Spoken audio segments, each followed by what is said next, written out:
The Educator Effectiveness Committee, I call this meeting to order. May we have a roll call vote, please? Mr. Appel, Dr. Armstrong, Mr. Birkin, Mr. Castile, Ms. Champagne, Here. Dr. Clark, Here. Mr. Harris, Mr. Hollis, Ms. Holloway, Ms. Mellorine, Mr. Morris, Ms. Boutet. You have a quorum. Thank you. First item, please. Your first item is 2.1, consideration of the recognition of Louisiana State University School of Education. The recommendation is to recognize.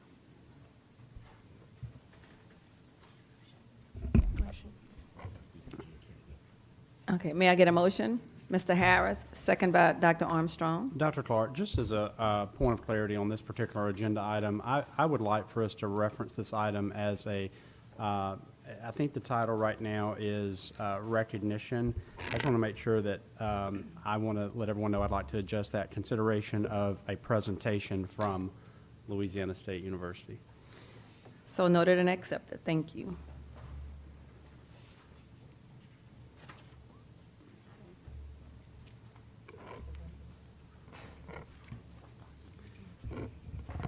Mr. Morris may want to set Okay. up this item. Okay, thank you. Sure. Thank you, Superintendent.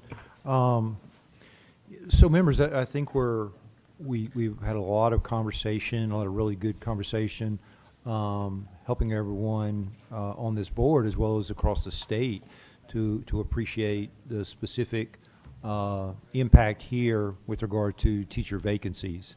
And thank you to our governor, thank you to our legislators, and others who have focused efforts to address that. We talked a little bit earlier today with the MFP and the specific funding that's allocated to help draw individuals to this profession in the more challenging, more demanding areas. But another part of that conversation is the pipeline. And how do we change the conversation today and help more people earlier in life to appreciate the fulfillment and the joy and hopefully the financial compensation, right, for the true professionals that our teachers are, and draw students to that career path. So today we've got the flagship university here, Louisiana State University College of Education, to speak to us. And thank you for coming today to share with us. I know everyone on this board is very interested to hear or get an update from LSU as the flagship university in the state and what's going on in the College of Education today, and then as importantly, or maybe more importantly, what does the future look like?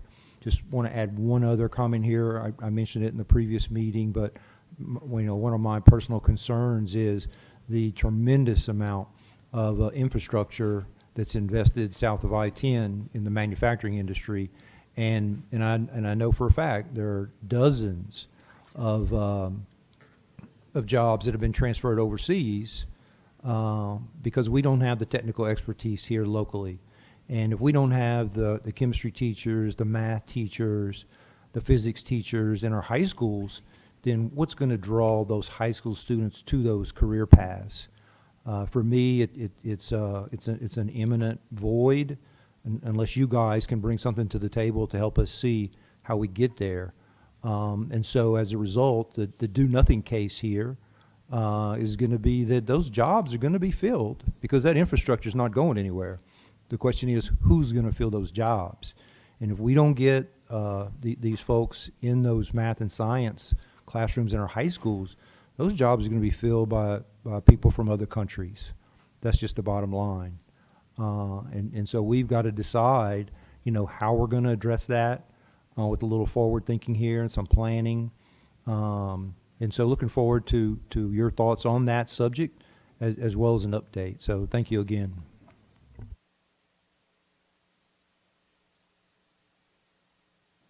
Greetings, everyone. I am Eugene Kennedy. I'm interim director of the Luttrell and Pearl Payne School of Education at LSU and one of the associate deans in the College of Human Sciences and Education. And it is an absolute pleasure to have the opportunity to share with you some of the things that my colleagues and I are doing, not only in education but across the campus. I have shared with you a folder that has some basic information about how education and teacher preparation exists at campus. You'll see that there are multiple colleges involved. I've also included some additional things in that folder about the faculty, as well as some of the initiatives that we have put in place. Excuse me, to Dr. Kennedy, try- can you pull that microphone just a little bit closer Yes. to you? Great, thank you. Is that better? Yes. Ah, excellent. I've also included in that folder some of the initiatives and programs that we have put in place to try to address the needs, the education needs here in the state of Louisiana. I will tell you, our dean, Dr. Roland Mitchell, has told us, in no uncertain terms, that it is the expectation that he has of all the faculty that we are relevant, that we identify the needs of the people here in the state of Louisiana and beyond, and we try to address those. And so part of what I wanted to accomplish today was to make sure that you understand that it's okay to call on the faculty at LSU. We have some of the strongest students and faculty in the nation in education. And they are anxious, willing, and able, as you struggle with a variety of different kinds of issues and challenges here in this state, to help, to be that resource. And so there are several that I've asked to come and talk with us. I'll start out with one that's specifically related to the workforce. And this is Dr. Jen Curry. Dr. Curry is a counselor. She holds a PhD in counselor education. She's worked as a professional counselor. She has many accolades, holds professorships, has published more articles and books than I care to enumerate at this moment, and is presented at various conferences in the U.S. and in other places.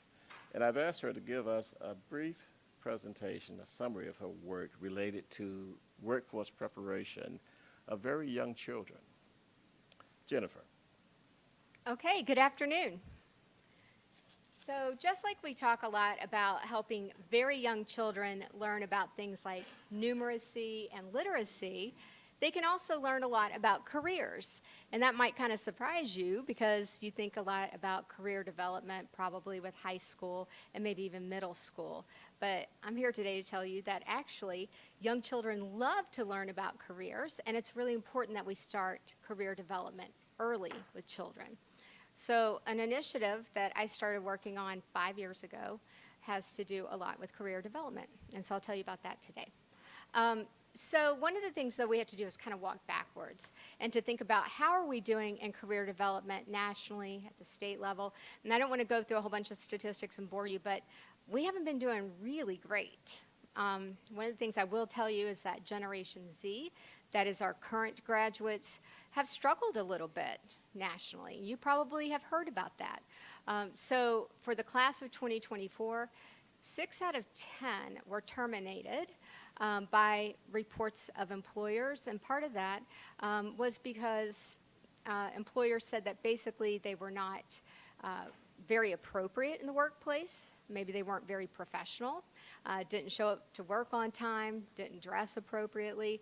They basically lacked the skills, poor communication skills, they lacked the skills to function in the workplace. That was one issue. Another thing that we're looking at is what is going to be demanded of our students when they get into the workplace. The World Economic Forum says that in a survey of 1,000 global employers representing 14 million employees, there's going to be some major impacts, 5 big trends that we should be looking for in the future of work. The top one shouldn't surprise you. It's going to be technological impacts, and those are going to be 2 main sources, AI and robotics. They're really going to affect the workforce. Increased cost of living, that also shouldn't surprise you. We're going to see inflation and changes in the workforce, climate change, demographic shifts, and then geoeconomic fragmentation. And this is going to change a lot about how our students need to be prepared. All right, so about 5 years ago, I was contacted by TPT, that's in Minneapolis, and they are a subsidiary of PBS. They had a $30 million grant from the U.S. Department of Education, and they wanted to design a transmedia program for children. So you may not be aware of what the word transmedia means. Well, it's a lot of different components, and we'll talk about that in a minute. They wanted to design a program for children ages about 5 to 7, a little bit broader than that if you think of pre-K, so 4-year-olds is also included in this. So a television series, community programming, digital games, hands-on activities, and lesson plans for teachers and school counselors. And we wanted it to be grounded in evidence-based practices. So the name of this program is Skillsville, and it actually launched March 3rd on PBS. And so it has 3 curricular pillars. The first one is executive functioning, teaching the youngest children that are in our schools things like how to start to learn to manage their time, how to use skills like thinking differently, to be more organized, to focus. Now, are they going to do that perfectly? No, but we want to start to try to integrate those skills early. Self-regulation, trying to regulate their own emotions, trying to learn some strategies so that their brains can prepare them for learning and for doing difficult tasks. And career exploration, looking at the 16 career clusters and helping students to understand the options available to them within those career clusters. Within our state, looking at the career clusters that might be most useful for kids to learn about.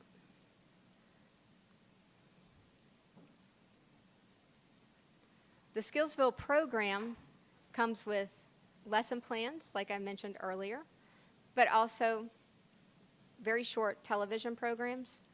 The longest program is 11 minutes long because we don't want to set kids in front of screens for long periods of time. We have 80 television shows, so there's 80 episodes. There are online games, but there's also paper games. So a teacher or a school counselor does not have to put a kid on a computer. There are ebooks, virtual field trips, and lots of hands-on activities for students to learn about careers. Most activities take 15 to 30 minutes, so a school counselor could do this during their ancillary times with students. And learning is organized, again, by career cluster. So if we wanted to focus on certain career clusters that are most viable to our state, we can do that. And the episodes are broken down so that students are learning about those executive functioning skills and self-regulation strategies within the career that they're learning about. So for example, there's an episode where a student's learning about being a chef. She has to get organized and think differently. That's her self-regulation strategy. And so she's having to think about some different ingredients she can use to prepare meals for her customers. And she actually runs out of something that she needs to make a meal. So she has to think about some different ingredients that she has available to her.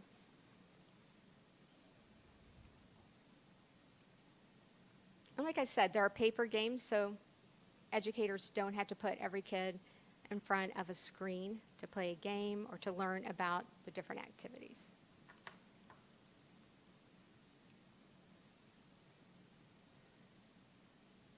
We do have some different careers that maybe you've heard of. So for example, one of ours is food scientist or flavorist. It's actually a career here in Louisiana. Our own School of Agriculture, I had to call them to ask them lots of questions about this career when we were developing the episode.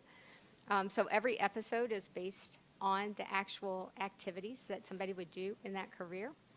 And then we ask kids lots of questions to think about how they would actually function in that career so that they can do some critical thinking themselves. So an important skill here for a flavorist is a remember success skill. And the important thing here to know is that these activities are all free through the PBS site. So any person can use those, and they're not going to cost anything. So school counselors and teachers can use all of these for free. So again, transmedia program, all content went through an iterative process. Everything was done through different types of testing. We worked with internal and external researchers, and we're actually still conducting the research today, even though we've gone through 5 years of this research. So I'll show you that right now. Started with an alpha study, a pilot study. Now we're doing the QED and the RCT. So we're collecting data. In fact, the data that I'm working on right now came from 485 5, 6, and 7-year-olds. So I'm working on the pre and the post study with them right now. So to wrap it up, because I was told I have 5 minutes, we have this transmedia program that we're working on to teach our youngest kids about career development from an early age, and to hopefully help them see the kinds of skills that they need to be successful in a career. We have 80 episodes, 16 different career clusters, and this is absolutely free for school counselors and educators in every state, but right here in Louisiana. So we hope that they will access it and use the program. And if you have any questions, I'm happy to answer those for you. Thank you all. Thank you, Dr. Curry. I should also mention that Dr. Curry works extensively with the engineering program on campus, especially with middle and high school students. That's been very involved. So moving on, it is now my pleasure to introduce Dr. Cindy DiCarlo.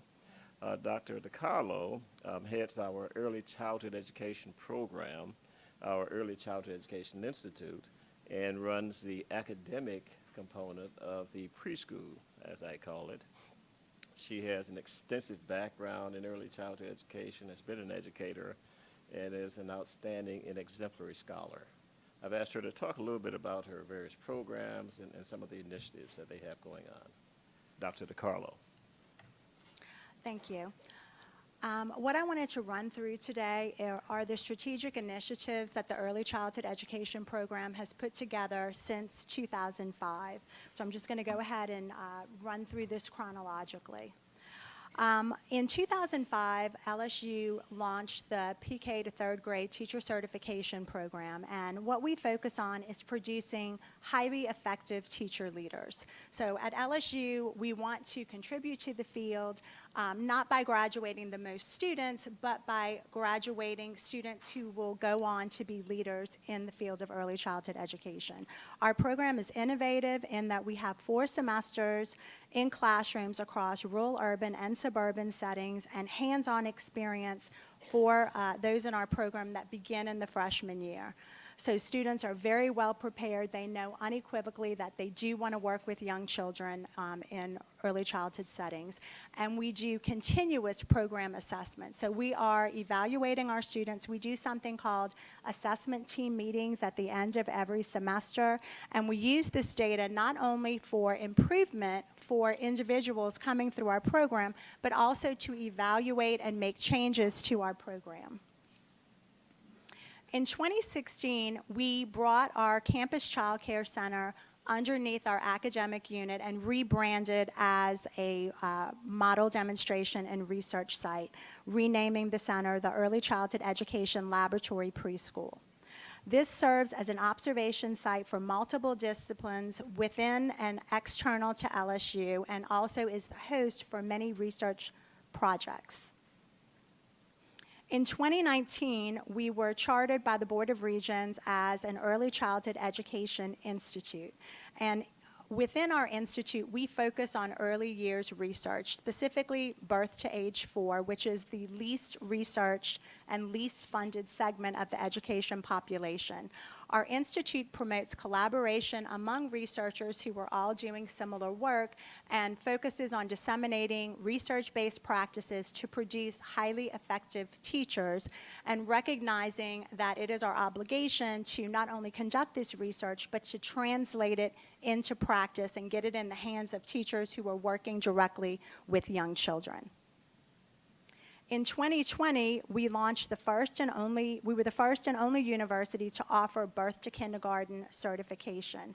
As we're aware, the biggest burst of brain development happens in the early years, and there is research from the Heckman report that indicates that there is a 13% return on investment for dollars invested in early childhood. And this was a very necessary step that the state took in professionalizing the field of early care and education, because we all recognize the importance of having young children coming to school with kindergarten readiness skills. And that's not something that we can just cross our fingers and hope happens. What we need to do is make sure that we have a highly educated workforce that is prepared to provide quality programming for young children so they can achieve those milestones and get the necessary foundation in order to be on target when they enter public school.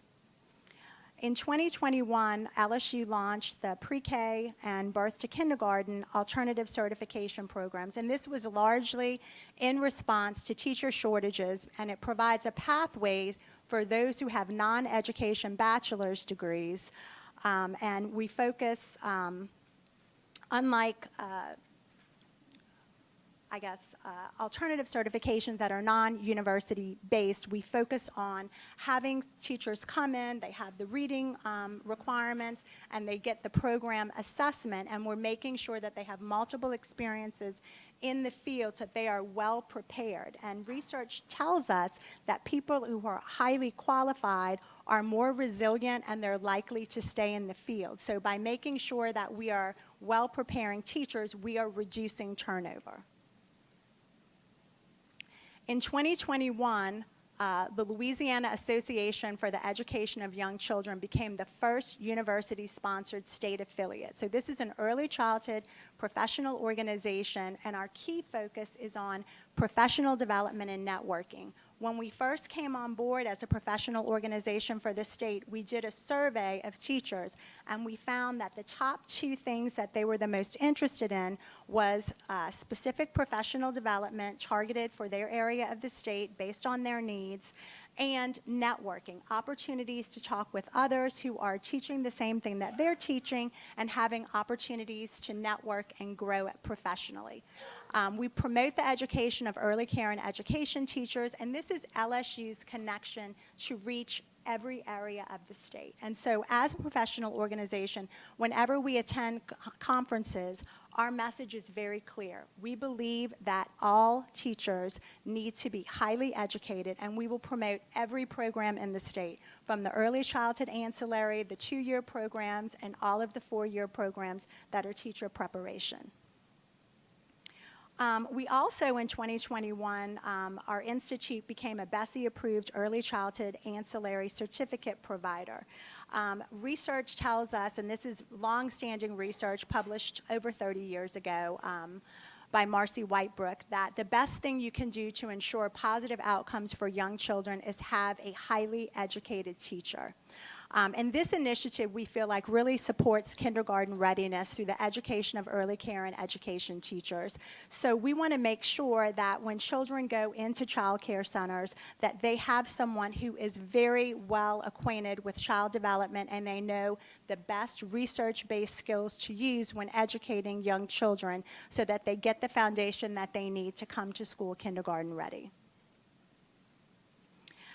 In 2022, LSU launched the first and only online certificate in child care administration. And this is something that I think a lot of people do not recognize, that while there is a certification structure for pre-K to 12th grade education, there is not a parallel structure that exists for those who want to be in leadership positions in early care and education environments. So what we have done is put together a series of coursework that people can apply for and access online that will give them the necessary skills and background to be highly educated and highly effective leaders in early childhood education, because it is a different skill set.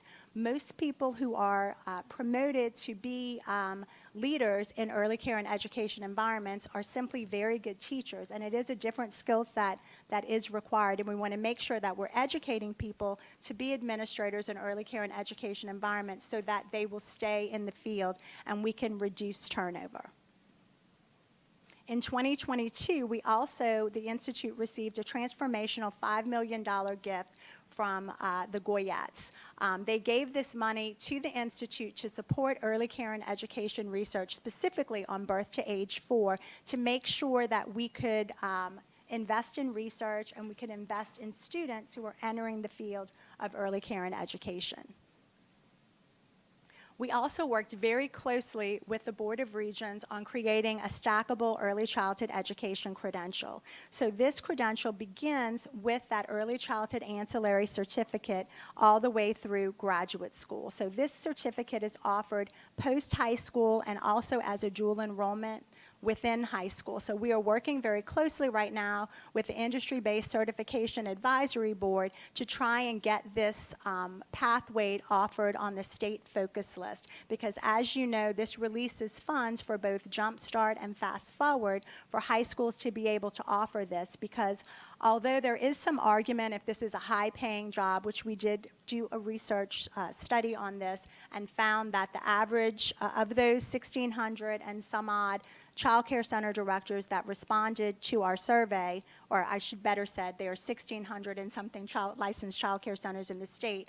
Of the population that responded, the average salary per hour was over $13. But we do know that this is a very high-need occupation with estimates of turnover rate up to 40%. And so it's really important for us to make sure that we are bringing people into the field and that we are starting as early as we can in high school and making sure that that pathway is available. So we have had conversations and secured articulation with the Louisiana Community and Technical College System to accept that early childhood ancillary certificate for 3 course credits in any associate degree program, and that we also have had conversations with 4-year institutions to make sure that they have coursework at the 1 and 2,000 level in 4-year institutions, so that way they can take that credential all the way through to a 4-year degree. We also are having conversations with those ECAC programs so that their students understand that if they want to go into an associate degree program, not only do those credits transfer, but if they want to do an associate degree and go right into the workforce, then the Care and Development of Young Children credential is for them. But if they think they want to go on to a 4-year, that they really need to do that Louisiana transfer degree so they get those prerequisites and they can matriculate right on into a 4-year program and not lose any time. In 2024... Excuse me. Can you give us some insight on, you spoke to those different pathways, can you give us some insight as far as the number of students that are pursuing those different pathways through LSU? I really don't have that data right now. Are you talking specifically about LSU or about LSU, yeah, that's what I'm interested in. Flagship University, right? I'm looking for you. I'm an LSU alum, right? I'm looking for you guys to set the model for the rest of the state. And so if we can better understand what you guys are doing and we have some appreciation for what's going on in the rest of the state. But right now, we're really concerned about the teacher shortage. How are we drawing people into this profession? Mm-hmm. And how can we be creative, innovative to do that? And so that's what we're looking to you guys for is, what are those creative, innovative approaches, different pathways? But I'd like to get some appreciation for current status, right? How many students are engaged in these particular pathways? Which ones are drawing the most student interest? Mm-hmm. Help us to appreciate what's working, what's not working, mm-hmm. and then what can we do to support you? Mm-hmm. But if we don't have some understanding of, hey, what's working today, what's not working, I appreciate all the conversation about the research and the value, the quality, but the volume is also extremely important.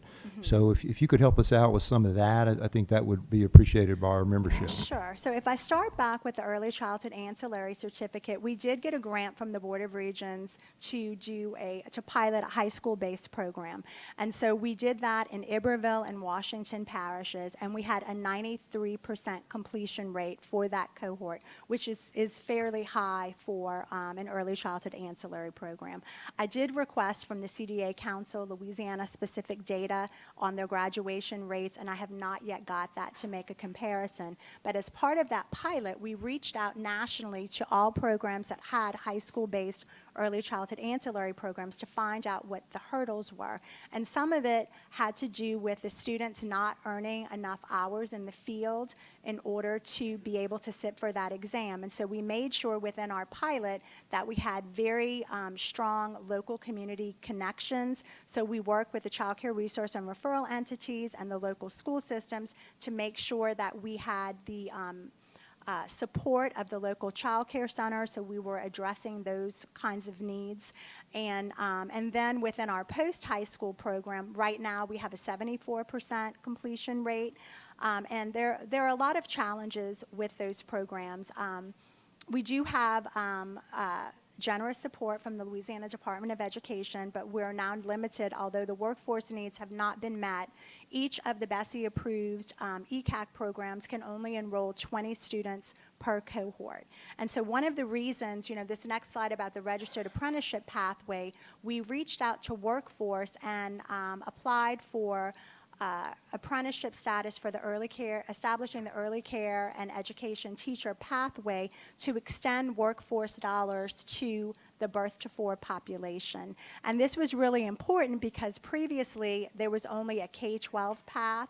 And so while this did open up this funding, right now, Workforce is only funding training programs that have a 3, 4, or 5-star rating, and child care right now is a 1-star program. And so what they are requesting from us right now, instead of wage data, which is what the IBC Advisory Board requested of us in the fall, they're requesting workforce need, and they want it on a per parish basis. So we are, we just got that information last week, and we're working on putting that data together and surveying the state.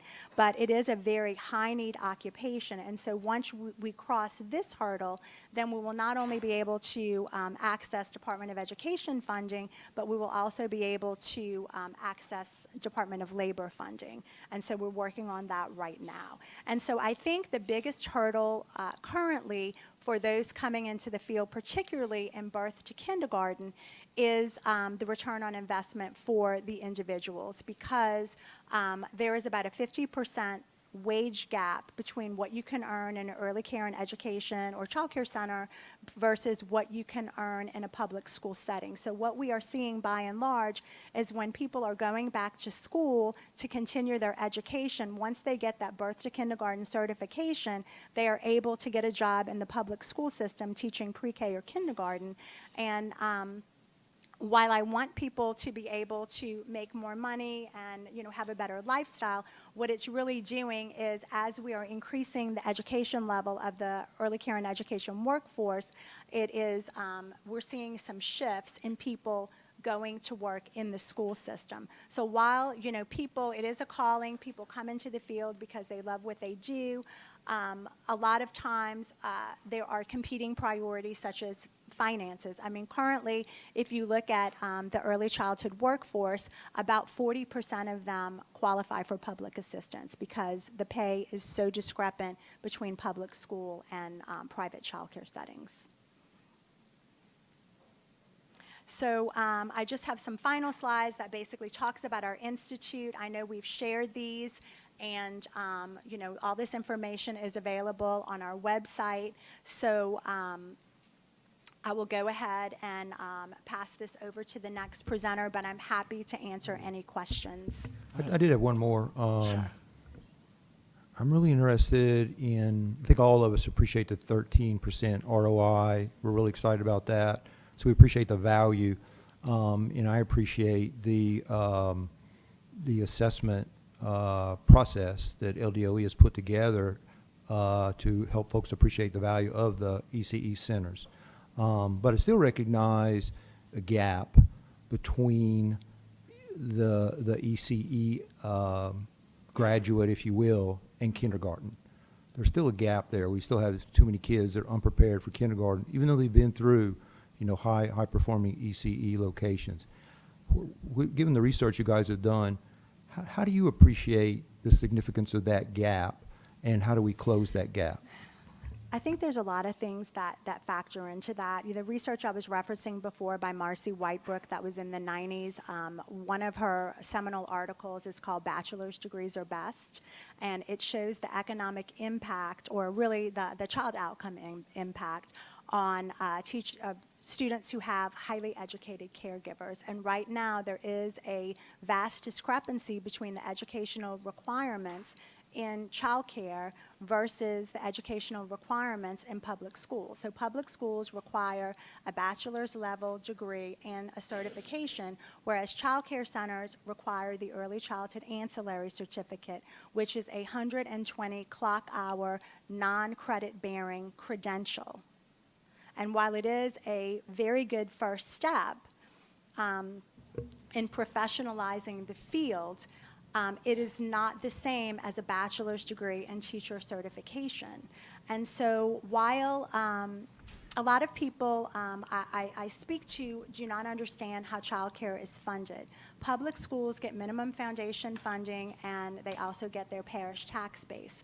That is not true in childcare. Childcare centers are funded by tuition. They are private pay.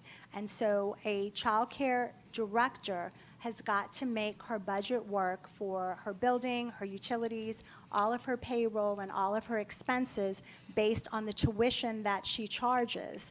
And this is a time in families' lives that they are least financially capable. They're young families, they have young children, they're just starting in their profession, and paying high tuition for childcare when the childcare is not subsidized causes low wages in the field. And so we have lower educational requirements, and we also have lower salaries. And so that accounts for the difference. Thank you Mr. for that. Appel? Thank you. A very quick question. I'm over here. Over here. Way in the corner. You talked about these certificated teachers. Do we know how many there are existing in Louisiana today as a percentage of the teaching force? How many what? Tell me again. Teachers that have certificates like you're talking about for The early childhood ancillary? Yeah. The state has passed a mandate that every teacher within, I believe it's 30 days of hire, has to have that early childhood ancillary. And so they are funding scholarships. They have funding going to what's called Louisiana Pathways, which is a program administered by Northwestern State University that funds scholarships for people to go through that program. And the programs range anywhere between 6 months to a year for them to go through that program. But you don't know how many currently Are in those have programs? or have the certificate. I don't have that data, Yeah. no. The State Department would have that data since they fund the program. And actually, if you go on teachlouisiana.net, you can't pull the data in that way, but the people who have that early childhood ancillary certificate are in the same database as the certified teachers. Oh, So there okay. there So they're would be a blended way. in there, you mean? There would be a way for the State Department to be able to tally that. I just don't have access to that Okay, information. that's all I wanted to know. Thank you. Okay, all right. Thank you. Thank you, Cindy. We have 2 other brief presentations, and then we'll just take some general questions. Good evening, or good afternoon. I'm Dr. Willie Louviere. I am I was charged in early fall with establishing the Rural Education Initiative, and while this is very close to my heart, because I am a rural girl from a rural high school in French Settlement, Louisiana, we had to figure out how to make things work with a great resource divide. So and so many of your questions, we're here to help answer that. And how we do that, we launched the initiative in early, like I said, in early fall. And basically, I looked at where are we currently standing in regards to rural education. In 2023, the USDA and they launched a study with the National Rural Education Association to show where rural schools stand today. And I'm going to tell you in the top 10, and that's not the top 10 winners, we were number 6. But there was one station that we did very well in, and that was the way that we pay rural teachers. We have the infrastructure there. Now, how do we get those highly qualified and certified teachers to drive out to French Settlement, Louisiana, and service students directly? How do we make that difference in the workforce within that community? That's where we're here, and that's what we want to look at. So, in the idea, in rural schools, you deal with poverty. You deal with the effects of poverty. You deal with the family's experiences relating to poverty, and you deal with that as a teacher. And in 25 years in the teaching sector in rural Louisiana, how do you deal with those issues directly as an educator when you're dealing with a great resource divide? You're dealing with limited access to technology and professional development trainings. I'm going to tell you, sadly, over 25 years, my professional development much consisted of, here's the drug policy, please don't do drugs, sign here, thank you for your time, go and work in your classroom. And it wasn't, how do I become better at what we're doing? How do we travel to those development, those professional experiences to bring things back to our community? And we have a very large number of uncertified teachers or teachers teaching out of content. So as the flagship university, and I appreciate you coming back to that because I could not relevate that idea more. How do we make a difference in education in rural classrooms in Louisiana today? We do that by making sure that we have the best and the brightest coming to rural Louisiana classrooms. And as a flagship university, how do we create that avenue to do that? We do that by giving them online access to become highly qualified, certified and highly qualified. I don't just want certified, I want the best in the business there to make a direct impact on our students. So, again, what does that direct impact do? That direct impact makes a difference in our workforce infrastructure and communities, and it also makes a direct difference in families because then students are learning skills, and much like my colleagues are talking about, they are picking up skills, they're going back into their community, and they are directly presenting themselves with the skills needed to advance their community and to need less public assistance. And that's our goal. How do we create students who are ready to go back into the world and make a difference in their communities? We do that by highly qualified teachers. Now, how do we create that? At LSUA, we already have an online program. So, coming back to the flagship university of the state, how do we create general education pathways and teacher certification pathways where teachers can be in their classrooms? Or look at our paraprofessionals that are in classrooms right now. They are willing and ready to do this, but with little to no avenue to travel. So if they're not willing to drive 2 hours or 3 hours to come to class, how can we bring those materials to them? And in retrospect, we are then preparing and we're arming our classrooms with the best. We are giving them avenues to travel and in order to give back to their communities. The mission of the Rural Education Initiative was, you have to sit down, where do we want to go? And Dr. Brumley, I'm going to reference an article that was written in the Advocate a couple of weeks ago on an interview that you did, and you talked about being a rural student. And I could not have connected more with that because you talked about the need to get on the bus and the need to travel. And with that, if you have a bus with no keys, that bus is not going to move. And if you have keys with no bus, those keys are not going to, they're not going to service anything.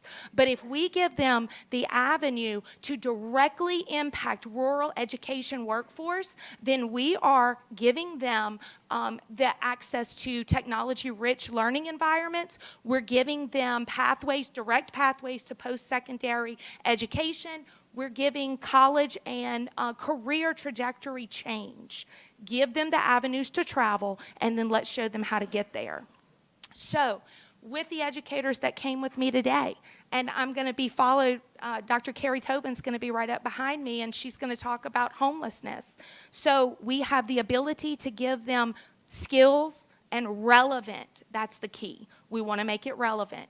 Preparation, and then we can address issues that plague rural communities throughout Louisiana.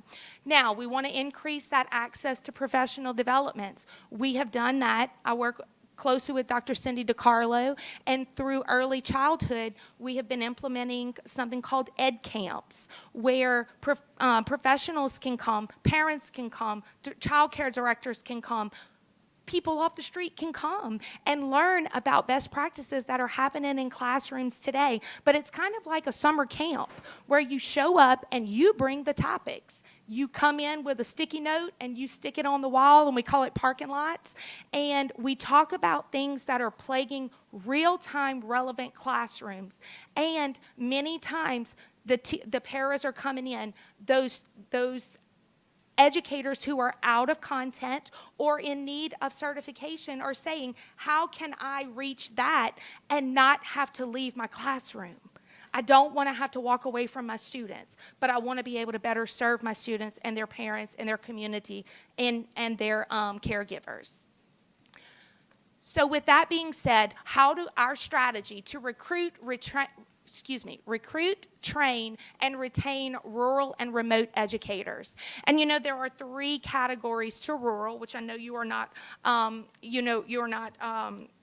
unaware, but you have fringe, distant, and remote rural learners, rural education centers. And to be able to do that, we want to characterize by creating that online certification pipeline, and also giving content-specific area certifications. So those teachers who are out of content are able to give that time in order to become best certified and most highly qualified in their areas within their schools. We want to strengthen professional development and, again, support educators directly. And I think that you do that best by giving those teachers relevant training in the area in which they're in. And also developing partnerships to enhance rural education programs. I talked about building the workforce. And you do that by working from within the community to strengthen the community, because no one is more committed to their community than the people who live in it.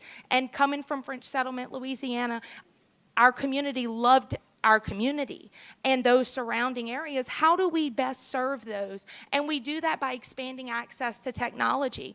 I had several students when COVID hit, no one had a playbook. No one knew what to do next. And I had students who you could have given them this laptop, but they went home to a house with no internet.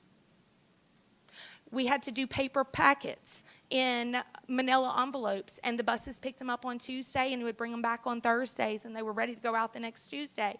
And how do we address that? You know, we have, since rural communities, you've seen an influx of internet ports being placed strategically throughout the parishes to give students direct internet access so that they could work on dual enrollment and advanced placement classwork, preparing them for that next step, whether it be technical college or four-year university or community college. But we know that our workforce has to have some direct path of knowledge in order to advance forward. Because what we're doing right now put us in the top 10 in the nation for being at risk. And I don't know about you all, but I don't like being number 6 when number 1's not good.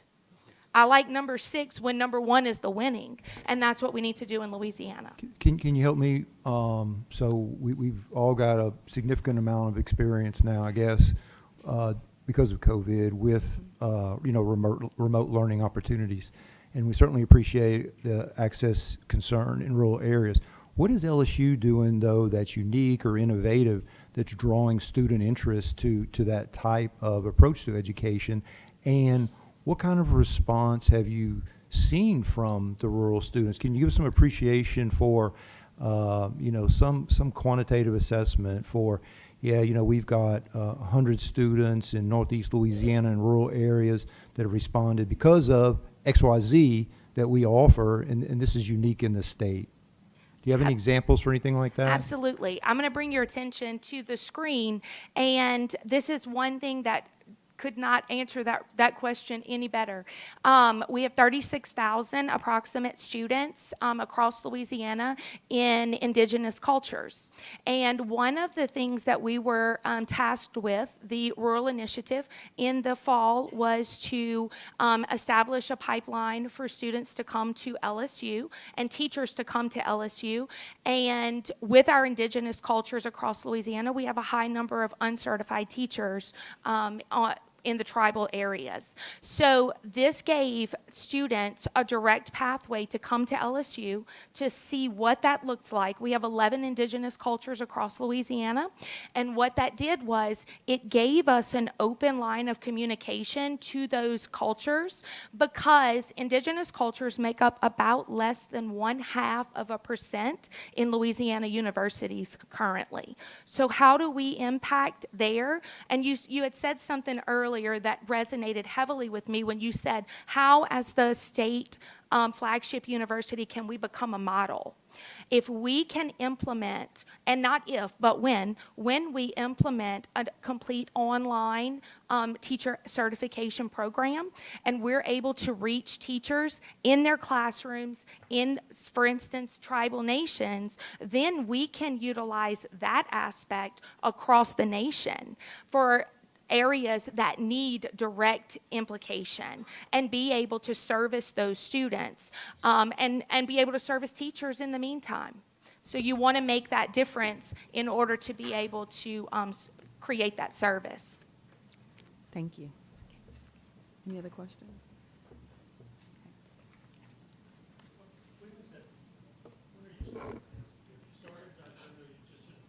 We started in October. We did a visit with the Tunica, Biloxi, and Houma Nation tribes in January, and we are in current discussions with the National Rural Education Association, which we're going to be setting up the Louisiana affiliate here. We were one of 3 states in the nation that did not have a rural association, so we're doing that, and we're in current movement now.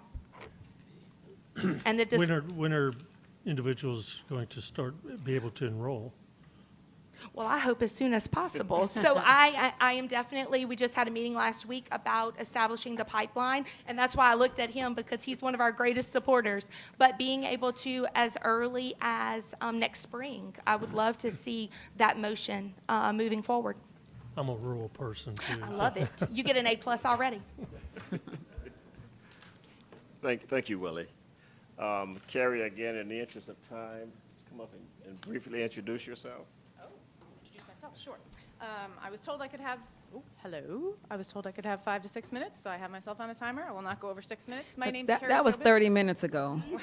I was told I have 5 minutes. I might have to give you like 2 minutes. 2? Okay, that's fine. I'll do my best. Okay, so my name's Carrie Tobin, and my research area is student homelessness. This is a dramatically under-researched area. I am one of few people in this nation and across the globe who researches the intersection of homelessness and education.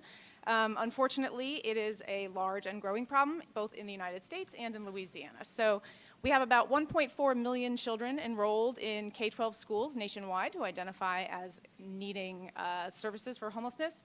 Side note, if that number sounds high, it's because the Department of Education uses a different, more broad definition than the Department of Housing and Urban Development. So the number that HUD tells you every year, which is somewhere between 500,000 and 800,000 Americans experiencing homelessness, that's literally people without a roof over their heads. For students, there is a broader definition. If they're living in motels, they're considered homeless. If they are doubled up with other families, considered homeless. That's why that number looks big. So we have several thousand in Louisiana. They tend to be concentrated. This is often considered to be an urban problem. It's actually not. It's a rural problem, too. We don't see it as much in the suburbs, but it's a problem obviously linked to poverty. And educational outcomes for this group are very poor. They have high absentee rates. Right now, nationwide, we're experiencing an absenteeism crisis, and so this is actually a space where this research stands to help nationally, because we have already been addressing this in homelessness for a while. These students have low GPAs and test scores and lower graduation rates than their housed peers. They have been covered, oddly enough, since 1987 by federal law. However, and most recently reauthorized by Every Student Succeeds in 2015. However, most teachers don't know this, don't know anything about this population. I never learned about this population when I was teaching. I taught in 2 different states. My husband taught in 3 different states, 2 different cities. No one ever said, students experiencing homelessness are a population that will be in your classroom, and there are best practices for how to serve them, and there are legal requirements for how to serve them. But good news, they also have unrecognized strengths. So this is a population where if we stop focusing on the things they don't have and we look at the things they do, we can actually get them to where they need to be. Louisiana is not at the top, but also not at the bottom. Nationwide, about 2.5% of our students experience homelessness, which puts us in the next to top category. So what do we do about this at LSU? Moving very quickly. I embed this information into all of the courses that I teach. I teach the Poverty in American Schools graduate course in our department, or in our school, which is very popular. A lot of grad students take that class, and I see light bulbs go on for them. Like, oh, that's what's going on with my students. Thank you for telling me that this is what poverty does to the developing brain. This is how poverty manifests itself in the classroom.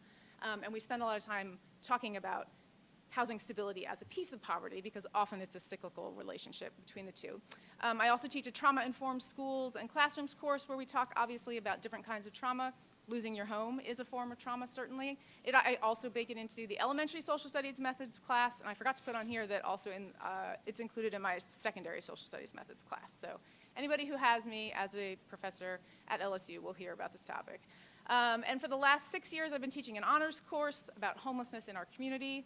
Last semester, I turned it into a service learning course, and this semester we are collaborating specifically with education students, particularly Dr. DiCarlo's students, to bring their expertise about early childhood outcomes to young families experiencing homelessness.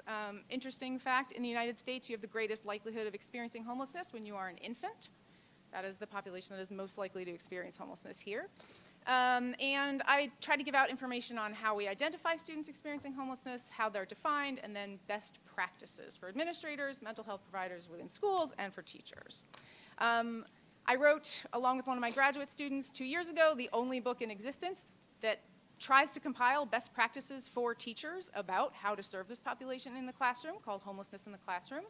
And then my most recent publication is actually this one from the Kaplan magazine, Educating Youth Who Don't Have a Place to Sleep, where I researched and worked with a researcher from Germany on how they are addressing this population, because they also have an absenteeism problem. And interestingly enough, 10 years earlier, I was writing about homeless students and academic achievement, evidence from a large urban area. The #1 mediating factor for homeless students is attendance. They're much less likely to come to school, and therefore much less likely to have good outcomes when they're there.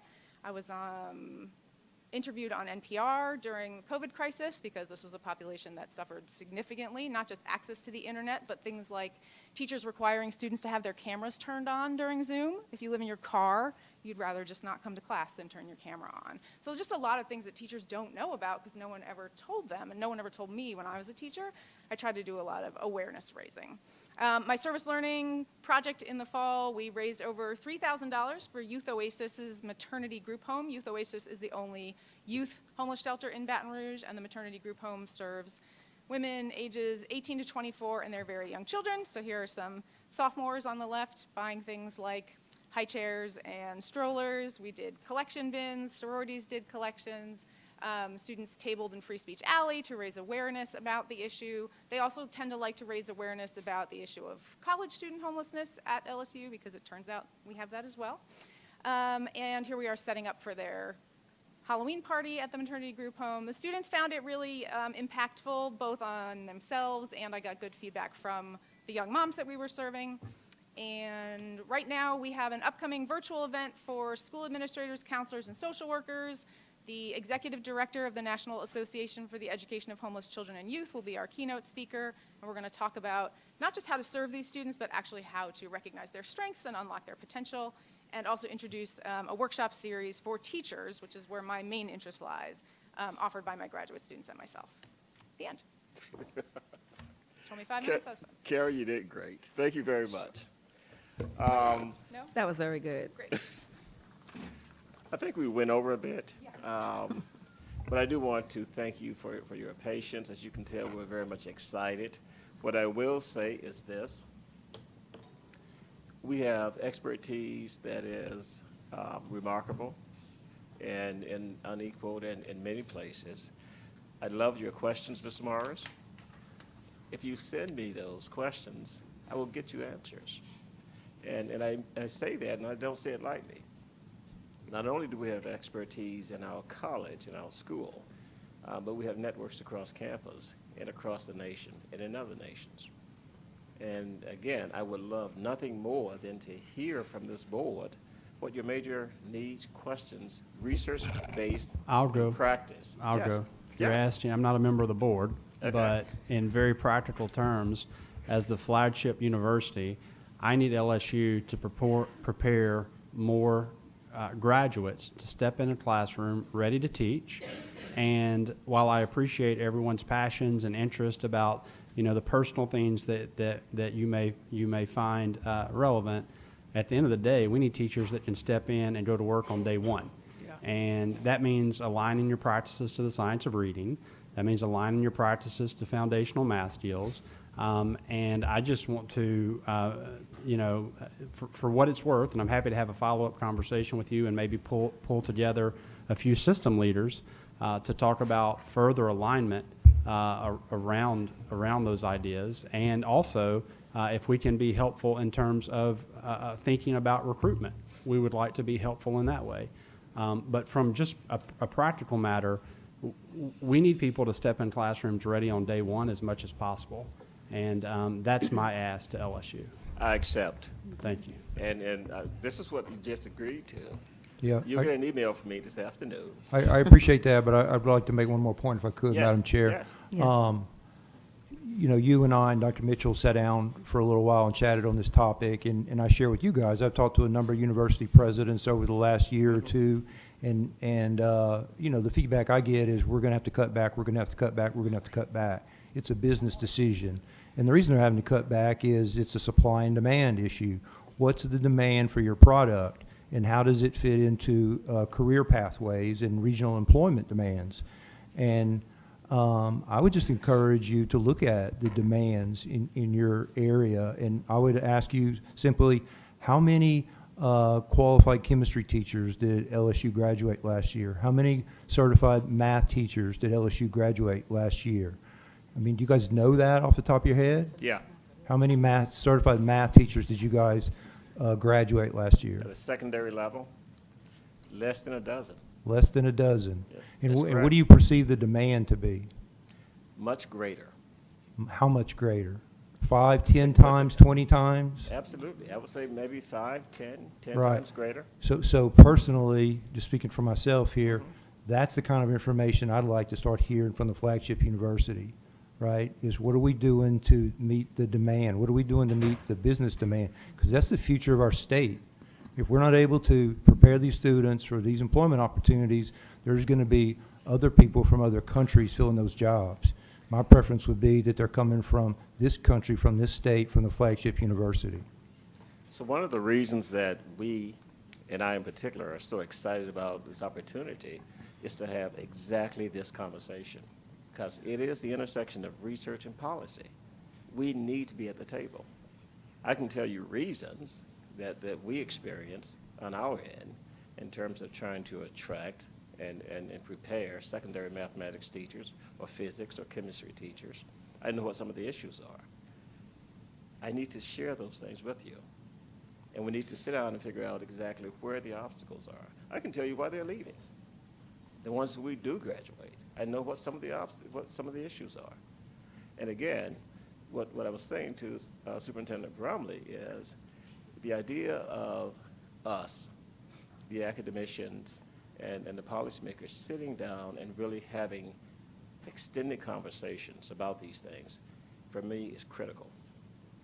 And so I absolutely will email both of you this afternoon. Appreciate that. Thank you, sir. Thank you. Thank you, Dr. Kennedy, Dr. Louvier. Is it Louvier? Okay. Dr. Tobin, Dr. Curry, and Dr. DeCarlo. We appreciate your presentation today. Thank you. Sorry to rush you up. No, sorry it took so long. Board members, any comments, questions, concerns? Any objections? Okay. Any objections? Any objections?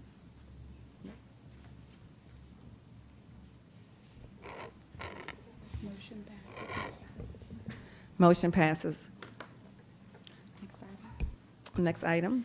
Your consent agenda is ready for approval, adding items 3.1 and 5.1 through 5.4. Motion. May I get a motion? Mr. Harris, second by Dr. Armstrong. Any objection? Any objections? Motion passes. Next item. Motion passes. Next item. Motion passes. Next item. Your next item is on page 4, item 4 point, or I'm sorry, your next item is on page 3, item 4.1, consideration of executive session regarding discussion of the character, professional competence, or physical or mental health of a person. The updated recommendation for this is to delete from the agenda. May I get a motion? Mr. Harris again. Mr. Birkin, second. Any objections? Motion passes. Your next item is on page 4, item 4.2, consideration of the revocation of the Louisiana Level 1 Teaching Certificate number 647230 issued to Mr. Johnny Butler. The recommendation for this one is also to delete from the agenda, as he was already taken care of in December. It was a mix-up. Okay. So we need a motion to delete this one from the agenda. May I get a motion? Mr. Hollis, second by Mr. Harris. Any objections? Motion passes. Madam Chair? Yes. Just for clarification, I know that there's some folks in the audience who came for these particular items. We're deleting these from the agenda because we're still awaiting an opinion from the Attorney General with respect to some of these items. We're deleting Mr. Butler. He was already revoked in December. And All the- the rest we're going to read into the record Okay. right now. Are any objections for that one? We did. I did any objections. Motion passes. All right, we'll move on to the next one then. Your next item is on page 9, item 4.3, consideration of the revocation of the Louisiana teaching authorization issued to Mr. James Davis. The recommendation is to revoke. Madam Chairwoman, I make a motion for revocation in globo for items number 4.2 through 4.18 pursuant to Bulletin 746, Section 1909, and revised statute 15:587. Somebody needs a second. Can I get a second on that? Ms. Holloway? Any objections? Motion passes. All right, we do have some comments first, so we need to read those before we pass the item. Okay. Ms. Hardy, Mr. Lombas, and Mr. Lazard, you can come to the table.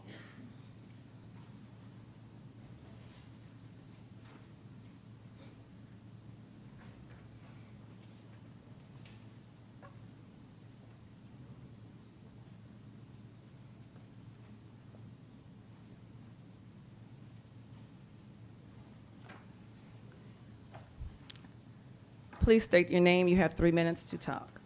My name is Darwin Lazard. I'm the superintendent of schools in Evangeline Parish.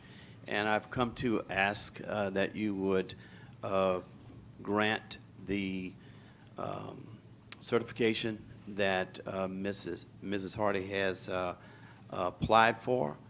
She has been a dedicated teacher in our parish for the past couple of years, and she's certainly beloved at her school by parents, families, communities, principal. She had an error. She made an error that is on her record at the age of 19, and since then she has maintained a very clear and stellar record.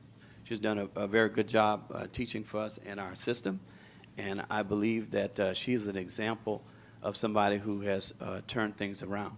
She made this mistake prior to her being a teacher and prior to her even earning a college degree. And as a result, I am here today along with my assistant to ask that you would grant her request and make an exception for her. She has served with distinction not only in our parish, but in her 14 years in education. She has worked in 3 other school districts in addition to ours. And for the first time, this has come up. And as I reviewed it, as my assistant reviewed it, Because of the wording that was stated in the background check, we believed that she was eligible for employment. So that is our request. It's my request as superintendent. I've actually stopped what I'm doing because it's just that important to come and be an advocate on her behalf. Thank you very much. Thank you very much.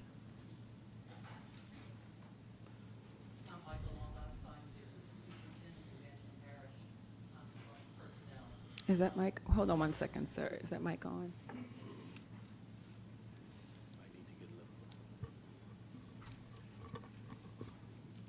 Okay. Are we good now? Yes. I'm Michael Lombas. I'm the Assistant Superintendent in Evangeline Parish in charge of personnel. We hired Ms. Hardy last year, and in the time that she's been with us, she's proven herself to be an outstanding teacher. Her evaluations have been stellar. She has an excellent rapport with her students. She has excellent rapport with her staff. Her principal could not be here today. He was undergoing some medical treatment. I have a letter of support from her principal also. We hired Ms. Hardy, as Mr. Lazard said, she worked for 3 other districts besides us prior to her coming to us. Her criminal background check, from what we understood, the charge had been dismissed and expunged from her record. And I'm sure the other school districts felt that they were also correct in hiring her.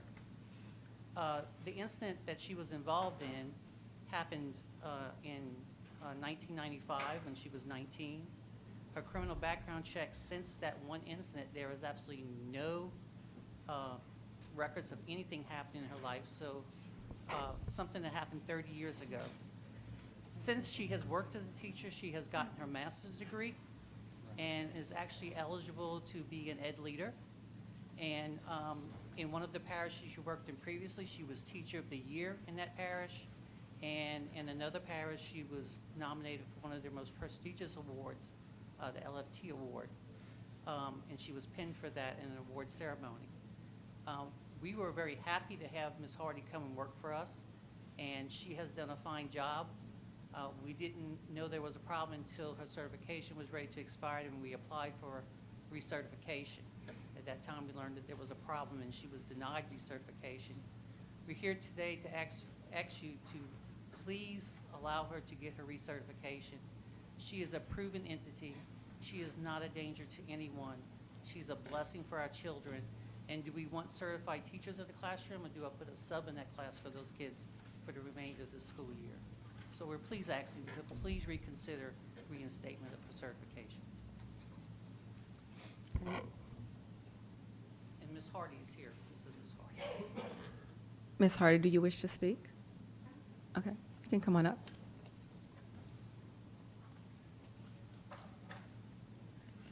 Yes, my name is Marcia Hardy. First of all, I graduated from Southern University, basically with a BS in Family and Consumer Sciences. Then I went on to U of L and I did all-cert because I didn't know if I wanted to teach yet. Then I went on after I finished, I went on to University of Phoenix. I finished there in curriculum and instruction, adult ed, where I ran an adult ed program out here at McKinley Alumni. It was for at-risk students, ages 15 to 21-year-olds. Then after that, I finished a leadership program that was approved by Bessie, and I also passed the praxis. I have so much experience with children. My eldest group of students that I taught, they are in their late 20s. Whatever decision that you have made or are you going to make today, the only thing that I have would be memories of all the students that I have impacted, which are high scores, because I've always taught in high standardized testing grades, which was 3rd, 4th, 5th, and 6th grades. So I thank you for the opportunity for giving me to speak at this time. Thank you.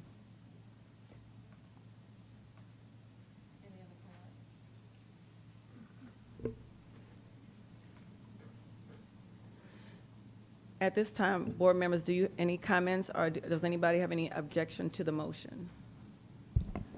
Can you clarify the motion, Madam Chair? So the motion at this time, because this is not a review, at this time, the committee can actually only revoke or defer. And based upon the revised policy in Bulletin 746, it states that any felony or misdemeanor that is a prohibited offense, as a result, the teaching certificate shall be suspended by LDOE and revoked by the board. And so we are just following that policy at this time. So the motion is 4.3 through 4.18 to revoke. Madam Chair, last time when this issue came up, there was a sentiment that there was some considerable agreement with those who were advocating on behalf of Ms. Hardy. And at the time, Ms. Hardy and the superintendent and other representatives from the district were not present. We felt a little constrained, obviously, because of the policy, but there were some questions with regard to the law, and that the law perhaps allowed more discretion, but we were waiting on an AG's opinion that might shine some additional light and clarification on that. It's my understanding from our counsel that we've not yet received that AG's opinion. We deferred last time because we were waiting for some additional clarification. I think there's probably a sentiment that we want to try to do something that's helpful, notwithstanding the policy that at some point we probably could change. But I think we're all trying to find a solution, but we have a policy that is sort of tying our hands a little bit, and we're trying to solve that problem.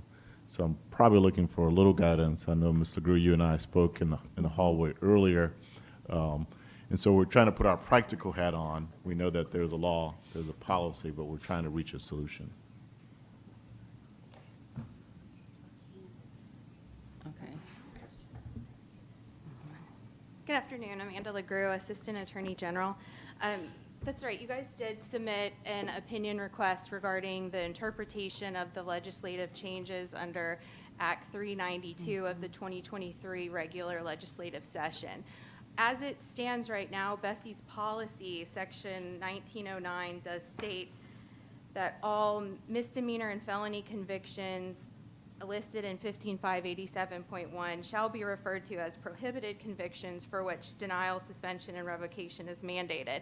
There were some legislative changes to the law in 15587 and 17:7.8 that warranted an additional review of what does this law say, what is your guys' capability under the law, but that review is pending. But as it stands right now, the policy states that these are prohibited offenses. So it's kind of what we'll have an opinion on the interpretation of the law forthcoming, but also there's additional considerations. If the law does allow discretionary authority under 15587, it would require rule promulgation, additional measures that would have to be taken. Yeah. One of my concerns is we have a stellar educator. We've got the superintendent of the district here advocating for her. We don't want to leave her with just memories. And in fact, we want to ensure that more children get the benefit of Ms. Hardy's excellent skill set. And again, in terms of trying to figure out a solution to a very difficult problem, because we've got a policy that we created. And in terms of procedurally where we are, our options, last time we deferred, I noticed we did take some action today to delete items from the agenda. I don't know if we have a limit on the number of times we may defer an item. So procedurally, I'm trying to figure out if there is an appetite to defer or delete to give us as a board more time to have this AG opinion returned to us and perhaps promulgate additional rules. Is that procedurally something that this board can do in terms of defer or delete? Well, as far as rule promulgation goes, it takes 120 days to promulgate a rule. So even if you started now, it would still be a significant amount of time before that rule is even promulgated. So as of right now, this rule has the force and effect of law as in a rule that was promulgated pursuant to the Administrative Procedure Act. Correct. So my question is, because I don't think anyone's in a hurry to do harm to Ms. Hardy, and delay certainly impacts and harms no one. What I'm trying to figure out is whether it's 120 days or 150 days. I don't know that that matters to us so much. It probably matters a lot to Ms. Hardy, but I'm wondering if we were to defer, and does it create any problem for us by doing so? That's something that I would have to consider and research. I'm not very familiar with, is there something in law that requires deferment? What are the limits of it? I'd have to look into that.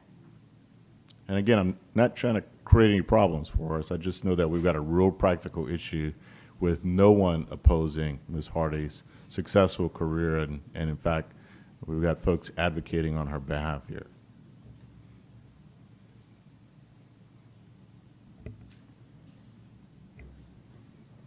And I'll allow those who are brighter to me to continue to confer. I've got a proposed motion, but I want to make sure we're all on solid ground But before let me doing be so. clear, Ms. LeGroux, because right now we're talking about revocation, correct? Right. These individuals would not be eligible for a review. Some of them are not. Some of them are not eligible for a review. Right. Well, and that also goes to the statutory interpretation of Act 392. So as it stands right now, that's your policy, that's how you have written in rule how to proceed. So, Madam Chair, could I just ask a question? So what options do we actually have today, right now? I mean, that's up to you guys to determine how you want to proceed with this. You have an Attorney General opinion pending on the statutory interpretation of Act 392. Does it allow discretionary authority for 15587.1 convictions? Does it not?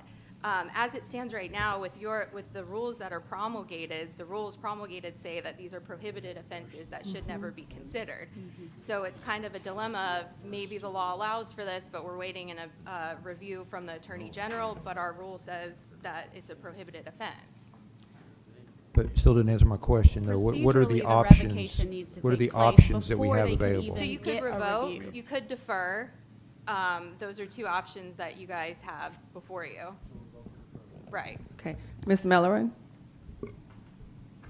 If I may offer a substitute motion, I would move for revocation in globo for items 4.3 through 4.18, accepting item 4.12, which is Ms. Hardy, pursuant to Bulletin 746-1909 and revised statute 15:587. So that motion would pull out Supersede. Ms. Hardy from the Englobo recommendation that I made, or motion that I made earlier, and we can take up Ms. Hardy individually. Okay. I'll second that motion. Any objections? Any objections? Okay. Motion passes. We'll read 4.12. Okay. Yes. Ms. Hardy, are you currently in the classroom teaching right now? Yes, I am. Okay. So revoking, if we choose to revoke, you would be not allowed to finish the year? No, I wouldn't. And we're approaching like LEAP right now. Right, it's the end of the year, so you've Yeah. been teaching all year, Yes. and you're still in the classroom? Yes. And just to the board members, this is the concern that I continue to bring up, because we keep getting caught in the loopholes of people who have been teaching and are teaching in the classroom, but now that they're going to get the new background check, we are catching things that the old background checks did not catch. And so we need to decide, what are we going to do moving forward, what policies we're going to put in place so that it's fairly done to everybody and people are not just caught up in this situation. And we're having to make decisions that are hardcore decisions that we're not comfortable making. Yeah, I agree, Madam Chair. Ms. LeGroux, any chance of, when should we expect an opinion? Any chance of expediting that? It was requested to be expedited. It is in review, so hopefully we'll have an opinion soon. It has to go through a review process eventually, and then it'll get released. Mr. Harris? Yeah, we're the body that made the rule, so I guess I don't have any problem deferring it, but can we put a date, like are we deferring it to next meeting, or How about 90 days after we receive the AG opinion? Yeah, that's why I'm asking, because I'd love to see it go after the AG, or we can defer it to next June for that matter. I mean, I just want to make sure. Or at least until the Upon school year is receipt over. of the AG's opinion. Yeah. We can do that. Okay, that answered my question. Thank you. Mr. Castile, any more comments? You had your hand up. Just a Wait, clarification. Mr. Appel said Castile. I'm sorry, what? Mr. Appel, I think he's going to address my issue. Okay, Go Mr. ahead. Appel. I'm sorry, I misunderstood. I was just calling y'all in order. Okay, thank you. From the legal perspective, I just want to clarify what Mr. Harris just was talking about. There's no statutory limitation on our power in this case. In other words, if we set a rule, we can set the rule any way we want, or are there statutes that state we have to set the rule in accordance with state law? Yeah, rules have to be, are promulgated pursuant to statutory authority. So you would look at what the statute says as far as guidance on how to promulgate the rule. And I think Louisiana. Well, no, let me, excuse me. So our ability to promulgate a rule, there's nothing in statute that says that defines the parameters of that rule. Does that make sense? Not really. No, well, the statute sets forth the framework, and then the administrative body comes in. I mean, there's and- nothing in the statute that says a commission of a felony or a misdemeanor requires us to have a rule to handle the situation. There's nothing in statute like that? Well, the statute, as it reads, 17(8.7), subsection A states that any educator credential or anyone who's been convicted of an offense by 15.587.1 shall not be granted an educator credential. Then you have subsection B that says that after a successful appeal, there's certain factors that can be considered. So any rule promulgated would have to be in accordance with the enabling And statute. what do that 15.7, I think you said it was, what does that include? What types of violations? So I mean, is the violation in question one of those? In other words, Yes. are we empowered Yes. to do this? Or does the statute? Yes, the statute actually says that any sex offenses are violence, Crimes of violence. crimes of violence. In this case was. And it states the ones that we're talking about, they So, fall I mean, under the just revised changing statute. the rule won't do us any good And because the that's- statute overrides the rule. Well, Well, in that's the the point of the statute, AG if you look at When it comes to the revocation. section B, it says that, so you shall not grant it and for revocations. But then it says the board may, after a successful appeal, which that language is kind of, does it mean, refer Appeal to to another who? statute? Appeal to us. Or this one, it says after a successful appeal, an educator credential or teaching authorization may be issued to a person who has pled guilty to an offense in 15.587.1 or nolo contendere, submitted fraudulent documentation, or who has been found to facilitate cheating on an assessment if 3 conditions apply. Yeah, Madam Chair, I think that particular provision is exactly why we're having this conversation. It is. That provision gives us the discretion upon appeal, and that's where we are now, where there is an extenuating circumstance where we may want to exercise that discretion. And as such, picking up on Mr. Harris's earlier suggestion, I would move that we defer this item as it relates to Ms. Hardy until after we receive the AG opinion.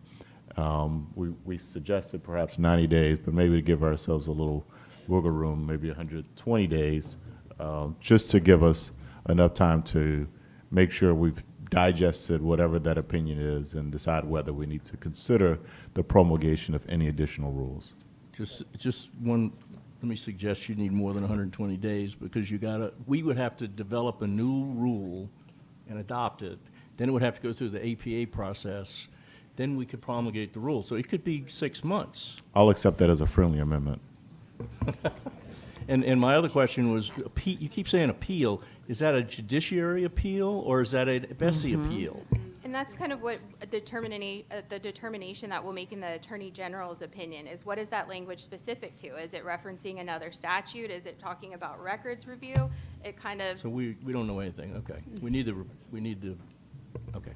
Thank you. So our decision today is to defer at this time, because even with the deferment, the certificate, the licensure would have to be revoked for an appeal to even happen once we get the AG's opinion, if that's what we want to do. So I just want to be clear with everybody that that's where we're going to stand, sort of like in suspension land. Okay. We need a second. Did somebody second? Yeah, I did a second. And I accepted Mr. Appel's amendment instead of 90 days, 6 months. Okay, so I have Mr. Castile first with his motion, and Mr. Ronnie was Ronnie seconded. Morris, okay. Yeah, Mr. Morris seconded. Any objections? Motion passes. All right, that concludes your agenda.